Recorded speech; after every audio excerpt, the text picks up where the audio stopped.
मैं और मेरी बच्चियां भूखी थीं, जबकि भाभी पूरे मोहल्ले में हलवा पूरी बांट रही थी। मैंने भाभी से खाने के लिए मांगा तो बोली, अगर बच गई तो दे दूंगी। पर उन्होंने बची हुई हलवा पूरी को फ्रिज में रखकर ताला लगा दिया। रात को मेरी बच्चियां भूख से रोने लगी, तो मैं कचरे के डिब्बे से सूखी रोटियां निकालकर उनके आगे डाल दी। मेरा दिल दुख से फटने लगा। मैं भगवान से रोकर प्रार्थना करने लगी। तभी अचानक एक तेज आवाज आई और मेरा दिल बैठ गया। मैं तुरंत किचन की तरफ भागी। मेरी छोटी बेटी नीति अभी कुछ देर पहले ही पानी पीने के लिए किचन में गई थी। शायद फिर से गिलास टूट गया था। इससे पहले कि मैं किचन तक पहुंचती, भाभी की चीखने चिल्लाने की आवाज आई। मेरा दिल बुरी तरह से धड़क उठा। इसका मतलब वही हुआ था जो मैं समझ रही थी। नीति ने आज फिर गिलास तोड़ दिया था। मैं अपना सिर पकड़कर बैठ गई। मैं उसे कह रही थी कि अभी उठकर उसे पानी ला दूंगी, मगर उसने सुना ही नहीं और खुद किचन में चली गई। मैं तुरंत उठी और बाहर भागी। ये देखो, तुम्हारी बेटी ने फिर एक नया कारनामा कर दिया है। मुझे लगता है कि तुम जानबूझकर अपनी बेटियों को मेरे बर्तन तोड़ने के लिए भेज देती हो। दरवाजे से दाखिल होते ही भाभी ने गुस्से से घूर कर मुझ पर नजर डाली। नहीं, मैं ऐसा क्यों करूंगी? मैं अभी साफ कर देती हूँ। मैंने तुरंत कांच के टुकड़े इकट्ठे करने शुरू कर दिए। अरे अब तुम रहने दो। तुम लोगों ने तो मेरी जिंदगी नरक बनाकर रखी है। सर पर चढ़कर नाच रही हो तुम और तुम्हारी बच्चियां। मैंने तुम्हें कितनी बार कहा है कि इन्हें अपने कमरे तक ही रखा करो, फिर भी तुम इन्हें किचन में क्यों भेज देती हो? भाभी का बवाल शुरू हो चुका था। मैं जानती थी कि अब इसे रोकना मुश्किल था। मैं चुपचाप उनकी बातें सुन रही थी और कांच के टुकड़े उठा रही थी। वो बड़बड़ाती हुई किचन से दंदनाती बाहर निकल गई। आज फिर वो भाई से शिकायत करने वाली थी। मेरी आंखों में आंसू भर आए। कांच समेटते हुए मैंने बेटी पर एक निगाह डाली। वो किचन की दीवार से लगी डरी हुई नजरों से मुझे देख रही थी। अचानक मेरे हाथ की उंगली में कांच का एक टुकड़ा चुभ गया। मैं दर्द से करा उठी। मैंने तुरंत उंगली मुंह में दबाकर दर्द रोकने की कोशिश की। नीति मेरे पास आई। क्या हुआ मम्मा? आपको चोट लग गई? उसकी आंखों में इस कदर खौफ था कि मैंने तुरंत इनकार में सिर हिला दिया। नहीं, कुछ नहीं। तुम कमरे में जाकर बैठो। मैं तुम्हारे लिए पानी लेकर आती हूँ। मैंने उसके खौफजदा चेहरे पर नजर डाली और उसे तसल्ली देकर कमरे में भेज दिया। फिर खुद जख्मी उंगलियों से कांच के टुकड़े समेटने लगी। मेरा नाम काजल है। मैंने कभी सोचा भी नहीं था कि मेरे हालात मुझे ऐसी जगह पहुंचा देंगे जहां अपनी बच्चियों को 2 वक्त का खाना खिलाना भी मुश्किल हो जाएगा। मैं अपने हालातों पर कुढ़ती रहती और भगवान को याद करती। इस मुश्किल घड़ी में भगवान के सिवा मेरा कोई सहारा नहीं था। अगर ये दिन की बात होती तो शायद मेरी बच्चियों को भी समझ आ जाता और दुनिया भी साथ दे देती। मगर मेरे पति से मुझे अलग हुए पूरे 9 साल हो चुके थे। इन 9 सालों में मैंने बहुत से चेहरे बेनकाब होते देखे। हालात बदलते ही लोग कैसे बदल जाते हैं, ये मुझे अच्छी तरह समझ आ गया था। मुझे अपनी इतनी फिक्र नहीं थी, लेकिन बच्चियों का साथ था। मैं ना तो उन्हें खाली पेट देख सकती थी, ना उनके चेहरे पर डर बर्दाश्त कर सकती थी। हमारा हाल दुख और तकलीफों से भरा हुआ था, जबकि भविष्य अंधेरे में था। मैं अपनी बच्चियों को लेकर कहाँ जाती? जब मेरा सगा भाई ही हमसे इतना बेगाना हो गया था, तो गैरों से क्या उम्मीद रखती? मैं अपने भाई की लापरवाही और बेरुखी पर हैरान थी। मुझे बिल्कुल उम्मीद नहीं थी कि बचपन में लाड़ प्यार से पलने वाला भाई कभी इतना बेगाना भी हो सकता है। मेरे पिता एक सरकारी कर्मचारी थे। हम 2 भाई बहन थे। मेरी माँ भी इज्जतदार घराने से थी। माँ बाप के बीच अच्छी समझदारी थी, इसलिए हमें कभी कोई परेशानी नहीं हुई। उन्होंने हमारी परवरिश बहुत अच्छे से की, कभी किसी चीज की कमी नहीं होने दी, ना ही किसी मानसिक तकलीफ का सामना करना पड़ा। मैं बचपन से ही बड़ी समझदार और तमीज़दार बच्ची थी, जबकि भाई पढ़ाई को लेकर बहुत गंभीर था। हम दोनों पढ़ाकू किस्म के बच्चे थे और ज़्यादातर वक्त अपनी किताबों में खोए रहते थे। मेरे पिता को भी किताबें पढ़ने का बहुत शौक था। जब भी दफ्तर से वापस आते तो लाइब्रेरी से किताबें ले आते। हम भी दिलचस्पी से पढ़ते और कभी-कभी एक ही रात में पूरी किताब खत्म कर देते। फिर पिताजी के साथ उस किताब पर चर्चा करने के लिए उत्साहित रहते। मुझे ऐसी बातचीत सुनने में बहुत मजा आता था। पिताजी भी हमारी अकल और होशियारी पर हैरान रह जाते, जबकि माँ चुपचाप हमारी बातें सुना करती थी। वैसे तो माँ भी पढ़ी लिखी थी, लेकिन उन्होंने ज़्यादातर वक्त घर के कामों में बिताना पसंद किया। उन्हें सफाई बहुत पसंद थी। घर का हर कोना चमकता रहता। हमारा घर बहुत खुशहाल था। मैंने कभी अपने माता-पिता को झगड़ते या बहस करते नहीं देखा। माँ हर बात बिना बहस किए मान लिया करती थी।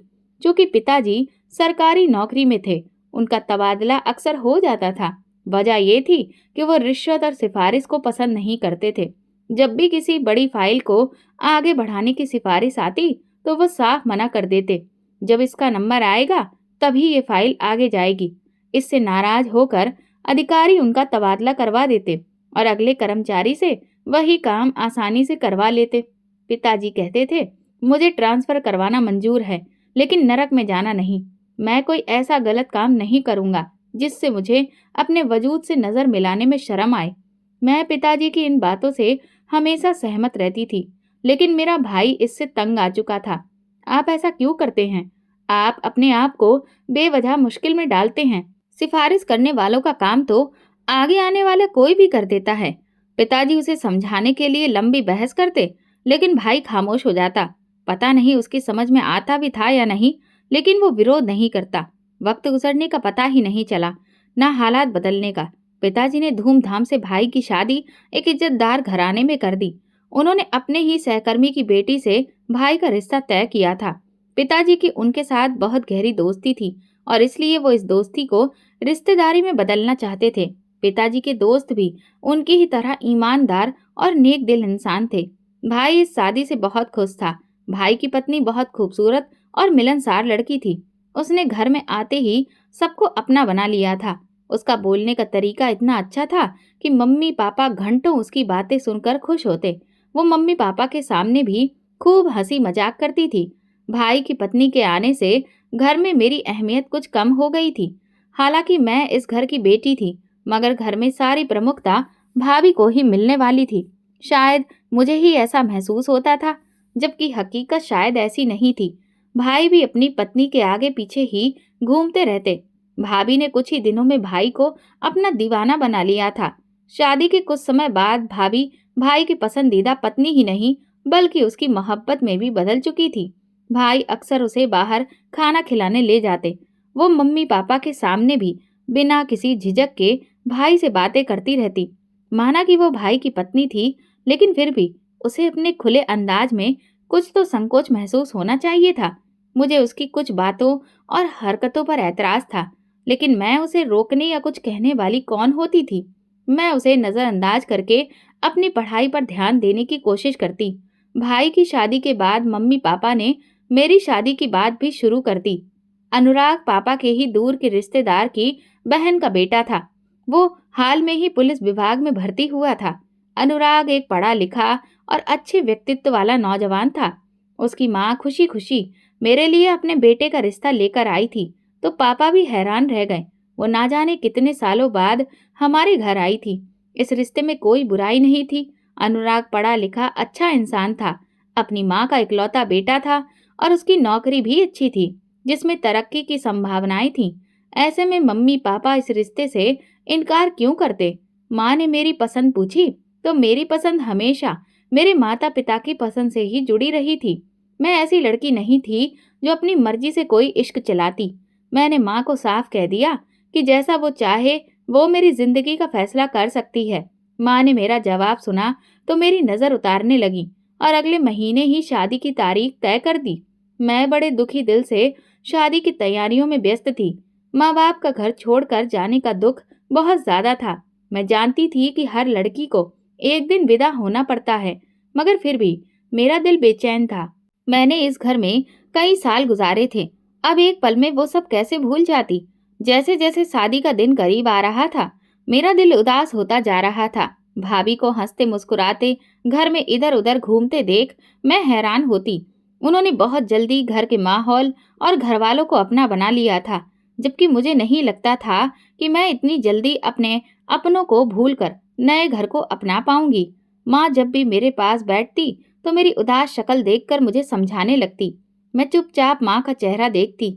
न जाने शादी के बाद ये चेहरा कितने समय बाद देख पाऊंगी, इसका कोई अंदाजा नहीं था। शादी के बाद मुझे दूसरे शहर जाना था। जो हमारे शहर से काफी दूर था। जाहिर सी बात थी कि रोज रोज आना जाना मुमकिन नहीं था। न जाने कितने महीनों बाद मम्मी पापा से मिलने की इजाजत मिलती। ये सब सोचकर मैं बहुत उदास हो जाती। मैं अक्सर माँ की गोद में सिर रखकर रो पड़ती, तो माँ मुझे तसल्ली देती, चुप कर पगली, इतना परेशान होने की जरूरत नहीं है। हमारा आशीर्वाद तेरे साथ है। भगवान तुझे हमेशा खुश रखे। बेटियां दूर हों या पास, बस सुखी रहें। माँ की दुआएं सुनकर मुझे सुकून मिलता। शादी के 3 दिन बाद ही मेरे ससुर का अचानक देहांत हो गया। वो बिल्कुल स्वस्थ थे, लेकिन भगवान की मर्जी से उनका बुलावा आ गया था। उनका वक्त पूरा हो चुका था, इसलिए वे इस दुनिया से चले गए। मगर मेरी सास इस सच को स्वीकार नहीं कर पा रही थी। ये खबर उनके लिए बहुत अचानक थी। वैसे तो उन्हें पता होना चाहिए था कि ये भगवान की मर्जी से हुआ है, लेकिन उन्होंने मुझ पर इल्जाम लगा दिया कि बहू के कदम मनहूस हैं, जो आते ही मेरे पति को खा बैठी। मैं अपनी सास की ये बात सुनकर हैरान रह गई। मैं एक पढ़ी लिखी और समझदार लड़की थी। मैं इस तरह की अंधविश्वास भरी बातों पर कभी यकीन नहीं करती थी। ना ही मेरे माता पिता ऐसे थे कि वो ऐसी बात सोचते या हमारे सामने दोहराते। इसलिए मेरे लिए यह बात बहुत चौंकाने वाली थी। साथ ही मुझे अफसोस भी हो रहा था कि मेरी सास ने मेरे कदमों को मनहूस बना दिया था। मैं अपने पति से शिकायत करने पहुंची तो उन्होंने उल्टा मुझे ही समझाने लगे। तुम जानती हो कि माँ इस वक्त किस कदर गहरे सदमे में है। पिताजी की अचानक मौत को हम एक्सेप्ट नहीं कर पा रहे हैं। ना ही उनकी इतनी उम्र थी और ना ही उन्हें कोई गंभीर बीमारी थी। ऐसे में हमें इस सदमे से बाहर आने में कुछ वक्त लगेगा। अगर तुम माँ की कड़वी बातें बर्दाश्त कर लोगी तो फिर उसमें क्या बुराई है। मेरे पति ने उल्टा मुझे ही बातें सुनाई तो मैं चुपचाप उनके पास से उठ गई। वो सही कह रहे थे। मेरी सास सदमे में थी, तभी तो उन्होंने इतनी बड़ी बात कही, वरना कोई भी इस तरह की बात करने के बारे में सोच भी नहीं सकता था। किसी के घर आने से किसी की मौत हो जाए, ये कैसे संभव है। अगर मैं इतनी ही मनहूस थी तो सबसे पहले मेरी अपनी ही मौत हो जानी चाहिए थी, ना कि मैं किसी और की मौत का कारण बनती। खैर, मैं अपनी सास से बहस नहीं कर सकती थी, ना ही उन्हें ये समझा सकती थी। वो मेरी बात सुनने की स्थिति में भी नहीं थी। वो हर रोज अपने पति को याद करके रोती और मेरी तो शकल देखना भी पसंद नहीं करती थी। मैं चुपचाप घर के कामों में लगी रहती। विदा होने के बाद से ही घर का सारा काम मैंने संभाल लिया था।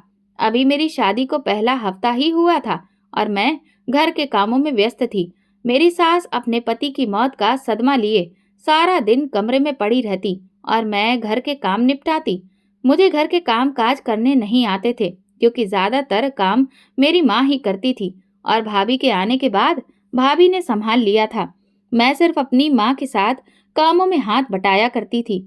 मुझे थोड़ा बहुत ही काम करना आता था, क्योंकि मैं ज्यादातर अपनी पढ़ाई में व्यस्त रहती थी और जब भी फुर्सत मिलती तो बस उपन्यास पढ़ती थी।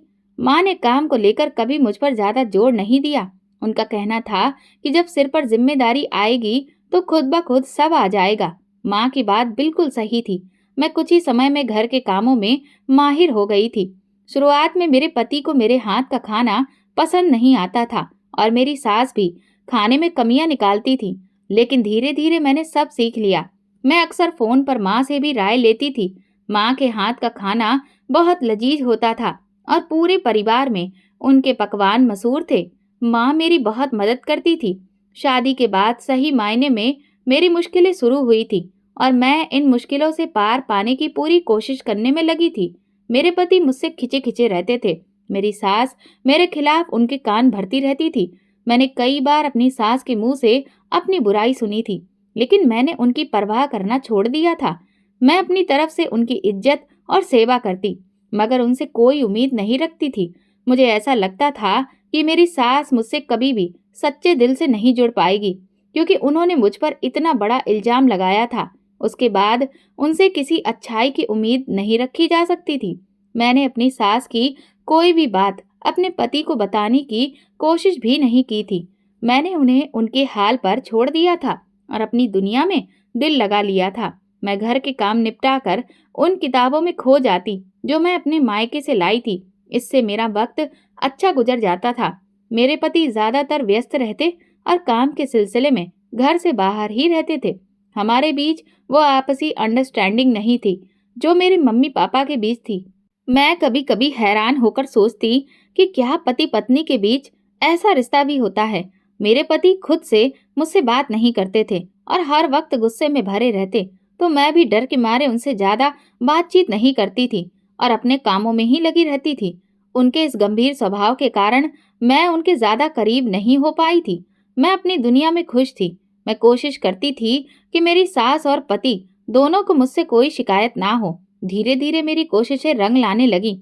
मेरे पति का रवैया मेरे प्रति बदलने लगा। अब वे मुझसे प्यार और मोहब्बत से बात करने लगे थे और मैं इतने में ही खुश थी। उसके बाद मैंने किसी से ज्यादा उम्मीद नहीं लगाई। भगवान ने मुझे 2 बेटियों से नवाजा तो मेरी जिंदगी पूरी हो गई। मेरी बेटियां बहुत प्यारी थीं, लेकिन बेटियों के पैदा होने से मेरी सास मुझसे ज्यादा खुश नहीं दिखी। वो पहले भी कौन सा मुझसे खुश थी। बेटियों के जन्म पर भी उन्होंने मुंह बना लिया। उनकी ख्वाहिश थी कि पोता हो, मगर मुझे उनकी परवाह नहीं थी। मैं अपनी तरफ से सास की सेवा में कोई कमी नहीं करती थी। बेटा या बेटी पैदा करना मेरे बस में नहीं था, फिर भी वे मुझसे शिकायत करती थीं। मैं उनके ताने चुपचाप सहती। वे अक्सर मुझसे कहती कि मैं उनकी गोद में पोता डाल दूं। मेरी शादी को 5 साल हो चुके थे जब मुझ पर कयामत टूट पड़ी। मैंने कभी सपने में भी नहीं सोचा था कि मुझे इस कदर मुसीबत का सामना करना पड़ेगा। मेरे पति दूसरी शादी रचाकर एक दिन अपनी दूसरी पत्नी यानी मेरी सौतन के साथ घर आ गए। अब मुझे समझ में आया कि उनके रवैये में अचानक आए बदलाव की वजह क्या थी। उनका किसी और से चक्कर चल रहा था। कहते हैं जब मर्द के व्यवहार में अचानक बदलाव आए और वो आपको बहुत ज्यादा प्यार से ट्रीट करने लगे तो समझ जाइए कि वो बेवफाई कर रहा है। यही मेरे साथ हुआ था। मैं हैरानी से अपने पति के सामने खड़ी उनकी नई नवेली सजी धजी दुल्हन को देख रही थी। वो बहुत प्यारी और दिलकश थी। मेरे पति मुझे यूं हैरान देखकर कुछ शर्मिंदा हुए, लेकिन अगले ही पल मुझे नजरअंदाज करके अपनी नई दुल्हन का हाथ पकड़कर अपनी माँ के कमरे में ले गए ताकि उन्हें मिलवा सके। मैं रोती हुई पीछे चली आई। मुझे उम्मीद थी कि मेरी सास मेरे हक में कुछ तो बोलेगी, मगर जब मैं अंदर पहुंची तो वहां का मंजर देखकर हैरान रह गई।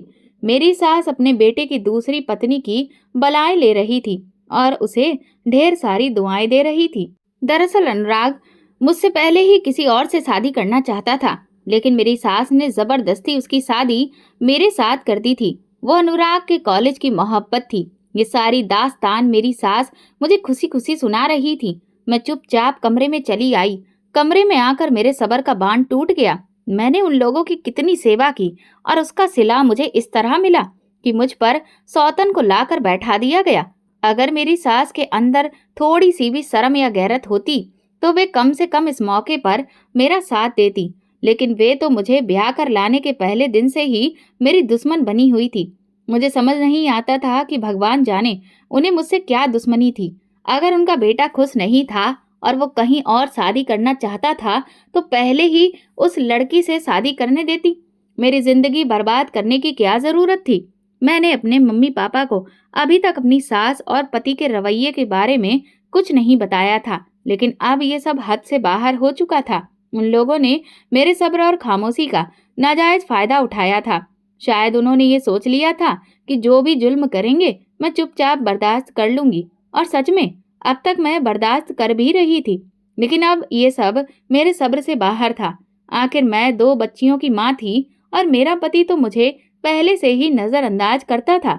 मुझे कोई वैल्यू नहीं देता था। अब तो दूसरी पत्नी के आने से मेरी हैसियत बिल्कुल खत्म हो गई थी।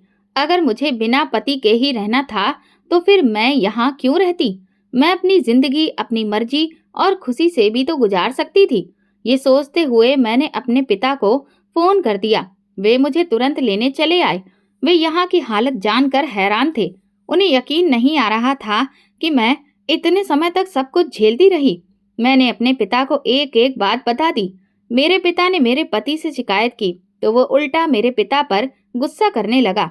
दोनों माँ बेटे ने मिलकर मुझ में हजारों बुराइयां निकाल दी। वो कहने लगे, इसे तो अकल ही नहीं है, ये तो घर में किसी को बुलाना पसंद ही नहीं करती, ना ही मेरी माँ से कोई बातचीत करती है, बस घर के काम निपटाकर किताबों में खो जाती है। घर में रहने का ये कोई तरीका नहीं होता। ये घर है, कोई स्कूल नहीं। मैं तो हैरान थी। अगर उसे मेरे किताबें पढ़ने या खामोश रहने से ऐतराज था तो पहले ही बता देता। मैं उसकी माँ के साथ बैठकर खूब बातें करती, मगर उसने कभी भी मुझसे शिकायत नहीं की और ना ही कभी मेरे व्यवहार पर मुझे टोका। लेकिन उसके दिल में हजारों शिकवे मौजूद थे, जो मैं आसानी से समझ सकती थी कि मेरी सास ने उसके दिल में डाले थे। मेरी सास ने भी मुझमें हजारों कमियां निकाल कर मेरे पिता को सुनाई। वो कहने लगी, देखिए भाई साहब, मैं तो बहुत प्यार और अरमान से आपकी बेटी को बहू बनाकर लाई थी कि जल्द ही सबका दिल जीत लेगी, लेकिन ये तो अपने पति को भी अपना नहीं बना सकी, ना ही मेरा दिल जीत सकी। मैं तो इसकी माँ के गुणों पर फिदा थी और सोचती थी कि बेटी भी अपनी माँ पर गई होगी, लेकिन इसने तो अपनी माँ की एक भी खूबी नहीं पाई। मेरे पिता ये सुनकर हैरान थे। वो जानते थे कि मुझ में ये सब बुराइयां नहीं थी। आखिर मेरी जिंदगी के इतने साल उनके साथ ही गुजरे थे। मेरे पिता ने फैसला मेरे सिर पर छोड़ दिया कि अगर मैं चलना चाहूँ तो उनके साथ चल सकती हूँ। मैं गुस्से में भरी हुई थी, लिहाजा अपना और बच्चियों का सामान पैक करके पिता के साथ चली गई। मेरी सास और पति ने भी मुझे रोकने की कोशिश नहीं की, बल्कि वे तो बहुत खुश थे कि अब मैदान खुद ही साफ हो गया। लेकिन अपने पिता के घर आकर मैंने जिंदगी की बहुत बड़ी गलती कर दी थी। इस बात का एहसास मुझे वहां पहुंचकर हुआ। मेरे घर पर भाभी का कब्जा था। भाभी का व्यवहार बिल्कुल बदल चुका था। वो पहले वाली खुशहाल भाभी जाने कहाँ गायब हो गई थी। ये भाभी तो हर वक्त माथे पर त्योरियां चढ़ाए, चेहरे पर गुस्सा लिए इधर उधर घूमती रहती थी। मम्मी पापा के घर में अब उनकी कोई हैसियत नहीं थी। सारा जोर भाभी का ही चलता था। उसने काम काज के लिए 2 नौकरानियां रखी हुई थी, जो उसका सारा काम करती थी, जबकि मम्मी पापा को कोई पूछता भी नहीं था। मम्मी अपना सारा काम खुद करती, खाना भी नौकरानी बनाती थी, जबकि मुझे पता था कि मम्मी पापा को नौकरानी के हाथ का बना खाना बिल्कुल पसंद नहीं था। लेकिन वे लोग मजबूर थे, क्योंकि अब घर में उनकी कोई वैल्यू नहीं थी। भाई तो शुरू से ही अपनी बीबी के आगे पीछे घूमता था और अब तो उसकी हालत देखने लायक थी। उसने मम्मी पापा की परवाह करना बिल्कुल छोड़ दिया था। वो सिर्फ अपनी पत्नी की सुनता और उसी की जुबान बोलता। मुझे यहाँ आए 2 हफ्ते हो चुके थे, लेकिन भाई एक बार भी मम्मी पापा के पास आकर नहीं बैठा। ना ही उसने मुझसे कोई बातचीत की, ना ही मेरा हाल पूछा, ना ही मेरे दुख को जानने की कोशिश की।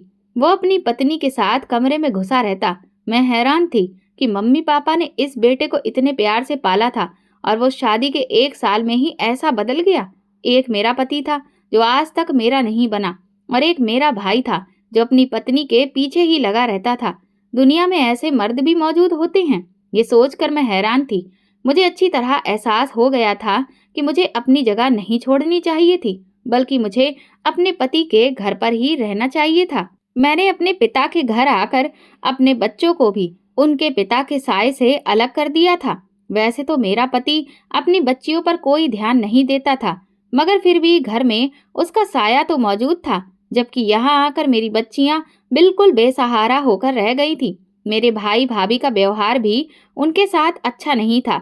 जब मम्मी पापा के होते हुए उनका ये हाल था, तो उनके ना रहने पर वे ना जाने मेरी बच्चियों के साथ क्या सुलूक करते। मुझे इस बात का अच्छी तरह से अंदाजा था। मैं चाहती थी कि मेरा पति आए और मुझे मना कर ले जाए, लेकिन कई महीने गुजर जाने के बावजूद उसकी तरफ से एक फोन तक नहीं आया। मेरे मम्मी पापा दोनों ही बीमार रहते थे। वे बूढ़े और कमजोर हो गए थे। ऐसे में मेरी परेशानी ने उन्हें और ज्यादा बूढ़ा कर दिया था। वे हमेशा परेशान रहते थे कि उनके बाद मेरा और मेरी बच्चियों का क्या होगा। अब उन्होंने सोचा कि बीच में रिश्तेदारों को डालकर सुलह करवाने की कोशिश की जाए। माँ ने मुझे इस बात पर राजी किया कि मैं वापस अपनी ससुराल चली जाऊं और जैसा भी हो अपनी सौतन के साथ गुजारा करूं, क्योंकि पुलिस में रिपोर्ट लिखाने का भी कोई फायदा नहीं था। इससे तो ये रिश्ता बिल्कुल खत्म हो जाता, बल्कि और ज्यादा बिगड़ जाता। मैं भी यही चाहती थी कि मेरा पति मुझे वापस ले जाए। मैं अपनी सौतन के साथ गुजारा करने के लिए तैयार थी। आखिर वो मेरे पति का घर था। भले ही मेरी वहां कोई हैसियत नहीं थी, लेकिन मेरी बच्चियां अपने पूरे अधिकार के साथ वहां रह सकती थी। मैं अपने बारे में नहीं सोच रही थी, मैं सिर्फ अपनी बच्चियों के बारे में सोच रही थी, क्योंकि मैंने देख लिया था कि वे यहाँ किस कदर सहन कर रही थीं। सुलह करवाने की कोशिश की गई, लेकिन मेरे पति और ससुराल वालों को ना तो भगवान का डर था और ना ही दुनिया का। मेरे पति ने साफ-साफ मुझे लेने से इनकार कर दिया। उसका कहना था कि वो मुझे वहाँ रखकर मुझ पर जुल्म नहीं करना चाहता। उसका मेरे साथ कोई भी दिल का रिश्ता नहीं है, इसलिए वो मुझे तलाक देकर आज़ाद कर देगा और मैं चाहूँ तो अपनी मर्जी से दूसरी शादी कर सकती हूँ। उसने ये भी कहा कि वो बच्चों को अपने पास रखने के लिए तैयार है, लेकिन मैंने इनकार कर दिया। तलाक शब्द ने मुझे इतना डरा दिया था कि मैं इसे सुनते ही कांप गई।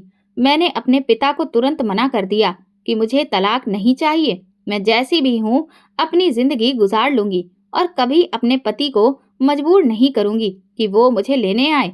मगर मुझे तलाक नहीं चाहिए था। मैं अपने माथे पर तलाक का दाग नहीं लगाना चाहती थी। मैं बच्चियों से दूरी बर्दाश्त नहीं कर सकती थी और ना ही बच्चियां मेरे बिना रह सकती थीं। मैं जानती थी कि अगर मैंने अपनी बच्चियों को उनके पिता के पास भेज दिया तो सौतेली माँ उनके साथ क्या व्यवहार करेगी। यहाँ भी मेरी बच्चियों के साथ अच्छा सुलूक नहीं होता था, मगर यहाँ मेरे माँ बाप का आसरा था और उनकी माँ भी मौजूद थी। मैं अपनी बच्चियों को हर मुसीबत से बचाना चाहती थी। मैं उनके लिए मेहनत कर सकती थी, इसलिए उन्हें उनके पिता के पास नहीं भेजा। मैंने अपने ससुराल वालों से सारी उम्मीदें खत्म कर दी और अपने माँ बाप के साथ अपनी बच्चियों को लेकर जिंदगी गुजारने लगी। अगर भाभी का बस चलता तो वो मुझे उसी वक्त घर से निकाल देती। वो तो ना जाने कैसे मेरे माँ बाप को ही बर्दाश्त कर रही थी, लेकिन वो मम्मी पापा और भाई के डर की वजह से चुप थी। पर उनके व्यवहार से साफ पता चलता था कि उन्हें हमारा यहाँ रहना पसंद नहीं था। मुझे भी उनकी ज्यादा परवाह नहीं थी। माँ बाप का साथ था और मुझे क्या चाहिए था। मैं पढ़ी लिखी थी, इसलिए नौकरी के लिए बाहर निकल गई और अपनी बच्चियों की परवरिश करने लगी। मुझे एक प्राइवेट स्कूल में नौकरी मिल गई। मैंने अपनी बच्चियों का उसी स्कूल में एडमिशन करवा दिया। सुबह सुबह ही मैं अपनी बच्चियों के साथ घर से निकल जाती और छुट्टी के वक्त उन्हें अपने साथ ले आती। माँ बाप की वजह से मुझे बहुत हौसला मिला। हालात सही राह पर चल पड़े थे। पति के घर में भी मेरी कौन सी हैसियत थी, इसलिए मुझे एडजस्ट होने में ज्यादा वक्त नहीं लगा। मेरी बच्चियां भी संभल गईं। मैं अपने बच्चों के साथ खुश रहने की कोशिश करती, लेकिन भाभी से हमारी और बच्चियों की हंसी बर्दाश्त नहीं होती। घर में जब भी हम बातचीत करते या हंसते तो वो दंदनाती हुई आती और या तो बिना वजह झगड़ा शुरू कर देती या फिर कोई चीज उठाकर पटक देती। उसकी अब तक कोई औलाद नहीं थी। शायद यही वजह थी कि वो मुझे और मेरी बच्चियों को बर्दाश्त नहीं कर पाती थी। अब अगर उसकी कोई औलाद नहीं हुई तो इसमें मेरी क्या गलती थी? ये तो भगवान की मर्जी थी। वो चाहती तो मेरी बच्चियों के साथ अच्छा व्यवहार कर सकती थी, अपनी ममता पूरी कर सकती थी, मगर वो मेरी बच्चियों को देखते ही नफरत से मुंह मोड़ लेती। मैं चुपचाप सब बर्दाश्त करती। आखिर जिंदगी गुजारने के लिए कुछ तो बर्दाश्त करना ही था। जब मैं अपने बच्चों के साथ थकी हारी घर लौटती तो माँ घर का सारा काम निपटाकर बैठी होती। मैं माँ को मना करती कि मैं खुद आकर काम कर लूंगी, लेकिन माँ का दिल नहीं मानता था। वो बच्चियों के कपड़े वगैरह तक धोकर रख देती थी, जबकि मेरे पिता बच्चियों की हर इच्छा पूरी करने की कोशिश करते और जो भी चीज उन्हें खाने की होती बाहर से ला देते। मेरी बड़ी बेटी 12 साल की हो गई थी, जबकि छोटी बेटी 10 साल की थी। अब मुझे अपने पति से अलग रहते हुए 9 साल गुजर चुके थे। इन 9 सालों में मैंने बहुत कुछ सहा और अच्छे बुरे हालात भी देखे थे, लेकिन ये सब सिर्फ माँ बाप की जिंदगी तक सीमित था। माँ बाप की मौत के बाद मैं बिल्कुल अकेली पड़ गई थी। भाई से तो वैसे ही कोई सहारा नहीं था, बस मैं उनके घर का इस्तेमाल कर रही थी। अब मैंने अपना खाना पकाना भी अलग कर लिया था। मैं नौकरी से जो कुछ भी कमा कर लाती उससे अपना और बच्चियों का खर्च चलाती, लेकिन भाभी को फिर भी मेरे यहाँ रहने से तकलीफ थी। उन्हें इस बात पर एतराज था कि मैं उनके घर में क्यों रह रही हूँ, हालांकि इस घर में मेरा भी हिस्सा था। मगर ये बात मैं भाभी से कभी कह नहीं पाई। वो हर वक्त मेरी बच्चियों के पीछे पड़ी रहती और उन्हें डांटती फटकारती रहती। उनके सामने मेरी बच्चियां सहमी रहती। मेरी कोशिश थी कि मैं अपना अलग घर ले लूं, लेकिन हालात ने कभी मेरा साथ नहीं दिया। मैं जिस प्राइवेट स्कूल में काम करती थी वो भी बंद हो चुका था। मैंने दूसरे स्कूल में नौकरी हासिल की, लेकिन वहाँ के हालात भी ज्यादा अच्छे नहीं थे। न तनख्वाह ज्यादा थी और कुछ समय बाद ये स्कूल भी बंद हो गया। मालिक को ज्यादा फायदा नहीं हो रहा था। इसलिए उन्होंने स्कूल बंद कर दिया। अब मैं बेरोजगार हो गई थी, जिससे मेरी हालत और ज्यादा बदतर हो गई। मैंने कई स्कूलों में अपना रिज्यूमे दिया, मगर अभी तक कहीं से भी कोई जवाब नहीं मिला। मेरी नौकरी छूटे 1 महीना हो गया था। पिछले महीने की तनख्वाह पूरी खर्च हो चुकी थी। अब मेरे पास इतने पैसे भी नहीं थे कि अपने घर में बच्चियों के खाने के लिए कुछ खरीद सकूं। मैंने भाई से कुछ पैसे उधार मांगे तो उसने साफ मना कर दिया। मेरे पास इतने पैसे नहीं हैं। मेरा तो अपना गुजारा मुश्किल से होता है। तुम देख ही रही हो कि महंगाई कितनी बढ़ गई है। ऐसे में मैं तुम्हें उधार कैसे दूं? भाई के जवाब पर मुझे ज्यादा हैरानी नहीं हुई। मुझे पहले से ही उससे कोई उम्मीद नहीं थी, इसलिए मैं चुपचाप बैठ गई। जब अपनों का यह हाल था तो किसी बाहर वाले से एहसान लेने के बारे में सोच भी नहीं सकती थी। आज सुबह से मेरी बच्चियां भूखी थीं।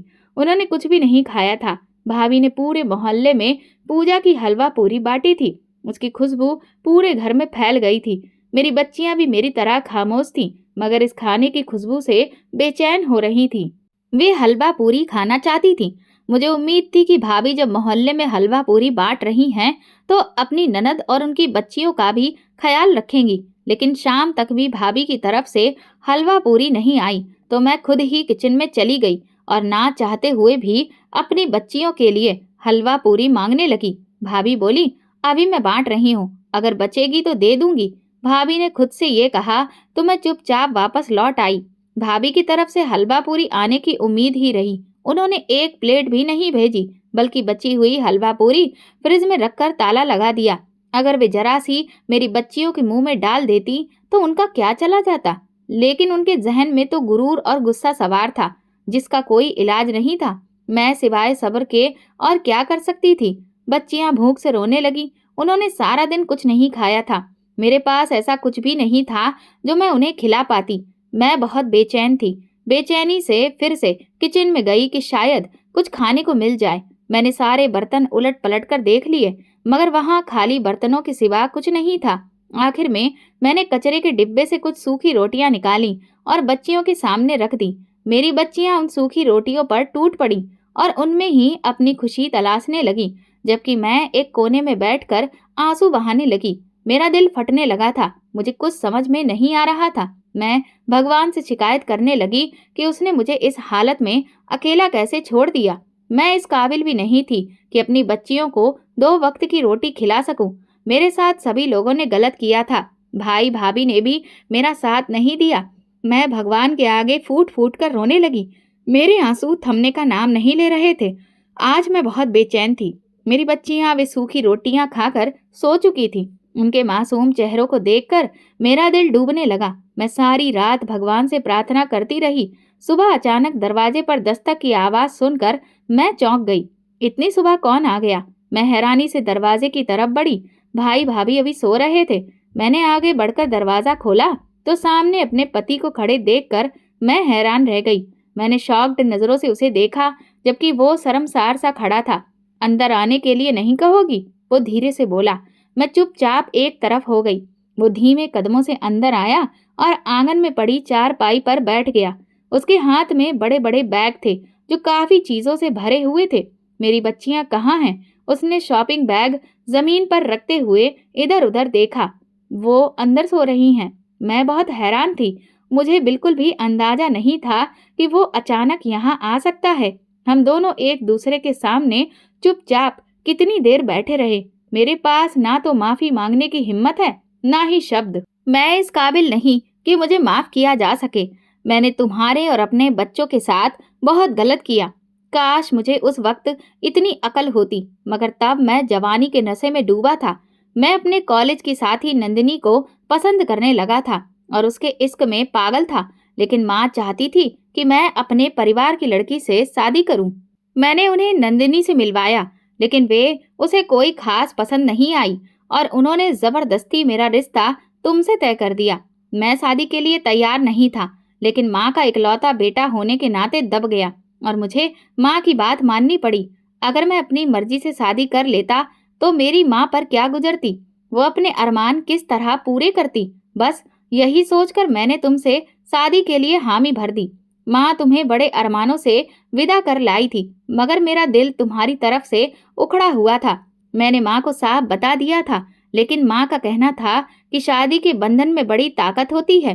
तुम्हारा दिल खुद ब खुद उसकी तरफ मुड़ जाएगा। लेकिन तुम्हारे आने के बाद मैंने देखा कि तुम तो खुद मुझसे दूर होती गई। तुम खुद मेरे करीब आने की कोशिश नहीं करती थी। पिता की मौत के बाद माँ के दिल में ये बात बैठ गई कि तुम्हारे कदम इस घर के लिए मनहूस हैं। मैंने माँ की इस भावना को और ज्यादा फायदा उठाते हुए उन्हें और तुम्हारे खिलाफ मैं भड़काता रहा। मैं माँ को तुम्हारी शिकायतें करता कि तुम मेरा बिल्कुल भी ध्यान नहीं रखती हो, और उनका दिल तुम्हारी तरफ से मैला करता रहा। मैंने माँ को यहाँ तक कह दिया कि तुम किसी और को चाहती थी, और तुम्हारे माँ बाप ने जबरदस्ती तुम्हारी शादी मुझसे कर दी। माँ ने भी तुम्हारे व्यवहार को नोटिस किया, और इसी वजह से उन्होंने मुझे अपनी मर्जी से शादी करने की इजाजत दे दी। मैंने नंदिनी से शादी कर ली, और मुझे लगा कि मैंने अपनी मोहब्बत को पा लिया। मैं बहुत खुश था, लेकिन कहीं न कहीं मेरे दिल में एक बेचैनी भी थी कि मैंने तुम्हारे साथ बहुत गलत किया।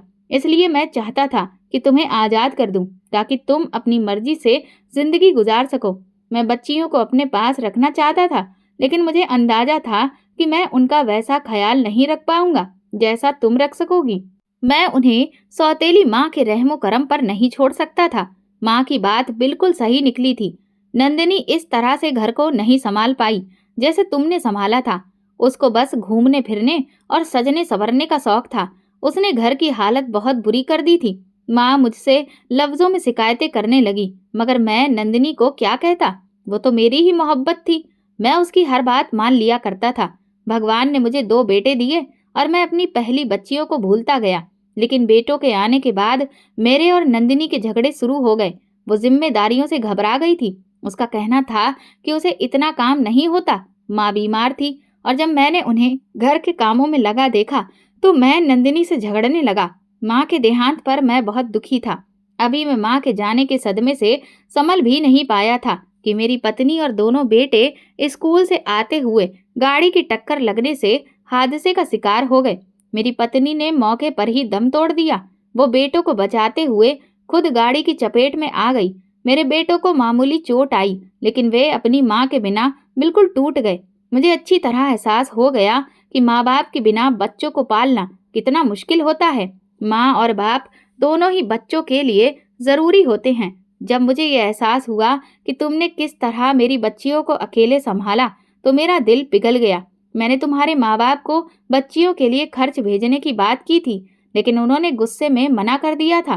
फिर मैं अपनी जिंदगी में इतना मशरूफ हो गया कि मुझे इस बात का अंदाजा ही नहीं हुआ कि मेरी बच्चियां कितनी मुश्किल से गुजर बसर कर रही होंगी। अगर हो सके तो मुझे माफ कर दो और मेरे साथ वापस घर चलो।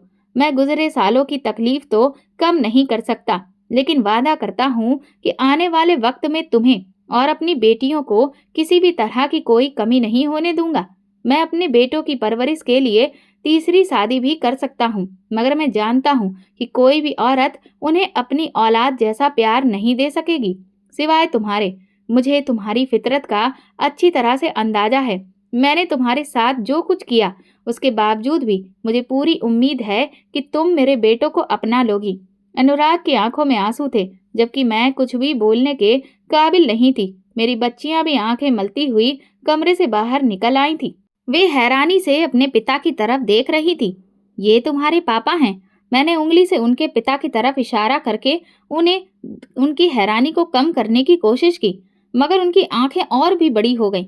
अनुराग तुरंत अपनी बच्चियों की तरफ बढ़ा और रोते हुए उन्हें अपने गले से लगा लिया।